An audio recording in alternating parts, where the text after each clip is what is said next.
Hi viewers, இது Banu organic கடை Tamil channel. நான் உங்கள் பானு. முதல் முறையாக கரும்பு வளர்த்த எக்ஸ்பீரியன்ஸ் பாருங்கள். கரும்பு வளர்த்த அனுபவமே இல்லை எனக்கு.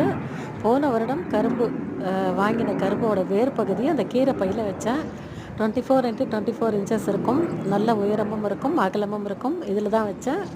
இந்த கரும்புலேருந்தும் நிறைய கரும்புகள் ஃபார்ம் ஆகி வருதுங்க. இப்போ வாழை வச்சோம்னா ஒவ்வொரு குருத்து பகுதியிலேருந்தும் புதுசாக வாழைத்தார் வரா மாதிரி கரும்புலேருந்தும் புதுசாக ஒவ்வொரு கணுலேருந்தும் ஒரு கரும்பு வருது. இதை நம்ம இந்த மாதிரி விட்டதுனாலேயும் என்னமோ எனக்கு கொஞ்சம் தடியாக வராமல் ஓரளவுக்கு சுமாராக வந்திருக்கு பாருங்கள். இதுக்கும் காய்கறி கழிவு உரத்தை மட்டுமே தாங்க கொடுத்து வளர்த்துருக்கேன். நல்ல உரம் கொடுத்தா இன்னும் தடியாக வரும் அப்படின்னு நினைக்கிறேன். ஒவ்வொரு கரும்பையும் ஒவ்வொரு பையில் தனித்தனியாக எடுத்து வச்சாலும் நம்ம பெரிய கரும்பு எதிர்பார்க்கலாம். உங்களுக்கு யாராவது கரும்பு வளர்த்து அனுபவம் இருக்குது அப்படின்னா எப்படி வளர்க்கணும் அப்படிங்கிறத மறக்காமல் கமெண்ட்டில் சொல்லுங்கள்.